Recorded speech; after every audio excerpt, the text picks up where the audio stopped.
আপনার চ্যানেলে যদি ভিউ না হয় তাহলে কি করবেন? সাধারণত আমাদের যখন ভিউ হয় না তখন কিন্তু আমরা ভিডিও আপলোড করা বন্ধ করে দিই। তা আসলে আমাদের ভিডিও যখন ভিউ হবে না তখন কিন্তু ভিডিও আপলোড আরও বেশি করতে হবে, কাজের গতি কিন্তু তখন আরও বাড়িয়ে দিতে হবে। আসলে আমরা যখন ইউটিউবে কাজ করব তখন আমাদের আসলে টার্গেট ভিউ না, আমাদের টার্গেট হলো আমরা ভিডিও আপলোড করার পর আমাদের ভিডিওটা সঠিকভাবে ইমপ্রেশন হলো কি না, এবং যা ইমপ্রেশন হলো সেগুলোতে সঠিকভাবে ক্লিক পড়লো কি না, অর্থাৎ যত পার্সেন্টেজ আপনার ক্লিক পড়ার কথা সেই পার্সেন্টেজ আপনার পড়ছে কি না, এবং ভিডিওর অডিয়েন্স রিটেনশন কত, অর্থাৎ অ্যাভারেজ ভিউটা আপনার যাতে 50% হয়, এটা হলো আমাদের টার্গেট। আমাদের কিন্তু ভিউ টার্গেট না। তো এখন মনে করেন যে আমার 31,000 সাবস্ক্রাইবার, আপনারা মনে করতেছেন যে আমার 31,000 সাবস্ক্রাইবার, আমি একটা ভিডিও আপলোড করার পর 31,000 মানুষের কাছে চলে গেল। আসলে কিন্তু তা না। আমার কিন্তু মনে করেন চ্যানেল ফ্রিজ হওয়াতে এবং আমি এক টাইপ থেকে আরেক টাইপে পরিবর্তন করাতে আমার কিন্তু নতুনভাবে আবার আমাকে শুরু করতে হয়েছে। যেমন আপনি একটা ভিডিও আপলোড করলে দেখবেন যে আপনার 400-500 ইমপ্রেশন কিন্তু হবেই।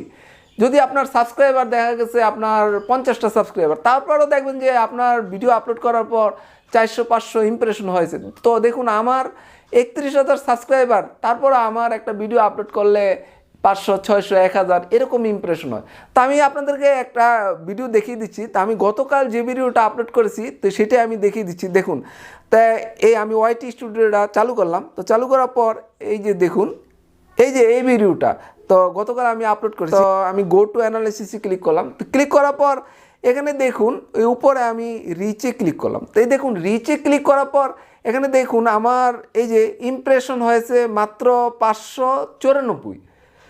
তারপর দেখুন আমার যে 594 ইমপ্রেশন হলো, এখান থেকে আমার ক্লিক থ্রো রেট এসেছে দেখুন 8.3। তা আমাদের টার্গেট হলো সর্বোচ্চ আসলে 10%-এর বেশি কিন্তু ক্লিক থ্রো রেট হয় না সাধারণত। তো আমাদের টার্গেট থাকে যে আমাদের 8-10 কীভাবে ইমপ্রেশন হবে। তো দেখুন আমার মোটামুটি টার্গেট কিন্তু ফিল আপ। দেখুন 8.3% ক্লিক থ্রো রেট হয়েছে। তো এখন দেখুন আমি এই যে দেখুন এঙ্গেজমেন্টে ক্লিক করে আমি অডিয়েন্স রিটেনশনটা দেখাচ্ছি। তো দেখুন আমার অডিয়েন্স রিটেনশন এখানে 46.9।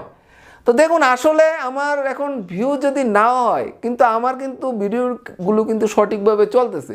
এখন মনে করেন আমার 500 ভিউ হলো, 500 ভিউ হওয়ার পর আমি যদি দেখি যে আমার একটা ভিডিওতে ক্লিক থ্রো রেট হয়েছে 2% এবং অডিয়েন্স রিটেনশনটা হয়েছে 30%, তো সেটা কিন্তু আরও খারাপ। আমার ভিউ যদি 50টা হয়, এই 50 ভিউ কিন্তু ভালো, 500 ভিউয়ের চেয়ে এই 50 ভিউ ভালো, যেখানে আমার ক্লিক থ্রো রেট কিন্তু সঠিকভাবে পড়ছে এবং অ্যাভারেজ ভিউ মোটামুটি ভালো। তো সেখানে আমার আসলে চিন্তার কোনো কারণ নেই। আমি ভিডিও আপলোড করতে থাকলে আমি যেহেতু সঠিকভাবে আছি, আমার ভিডিও যেহেতু সঠিকভাবে আসে, সেহেতু আমার ভিডিও কিছুদিন পরে চলবে। আমাদের যখন আসলে ভিউ হয় না তখন দেখা যায় যে আমরা ভিডিও আপলোড করা বন্ধ করে দিই এবং কাজ বন্ধ করে দিই। আসলে কিন্তু তা না। আপনার ভিডিওতে যখন কম ভিউ হবে তখন ভিডিও আরও আপলোড বেশি করে বাড়িয়ে দেবেন, বেশি করে কাজ করা শুরু করবেন। তো দেখুন আমার এখন ভিউ হচ্ছে না, যেহেতু আমি নতুনভাবে কাজ করতেছি, তো সেহেতু ভিউ তো কম হওয়া স্বাভাবিক। তারপরে কিন্তু আমি দেখুন বেশি পরিমাণে কাজ করা শুরু করছি। দেখুন এখন আগে আমি ভিডিও আপলোড করতাম একটা, এখন দেখুন সকালে একটা, বিকালে একটা, রাত্রে একটা, দেখুন 3টা ভিডিও আপলোড করা শুরু করছি। এবং কিছুদিন পরে আমার যখন ভিউ হওয়া শুরু হবে তখন আমি আবার ভিডিও আপলোড করা কমিয়ে দেবো, তখন আমি দেখা যাচ্ছে যে একটা করে ভিডিও আপলোড করব। তো এর জন্য আমাদের যখন ভিউ হবে না তখন কিন্তু আরও বেশি পরিমাণে কাজ করতে হবে, কাজের গতি বাড়িয়ে দিতে হবে। কিন্তু আমরা কিন্তু কাজ বন্ধ করে দিই, আসলে তার জন্য কিন্তু আমরা ব্যর্থ হয়ে যাই। সবাই ভালো থাকবেন, আল্লাহ হাফেজ।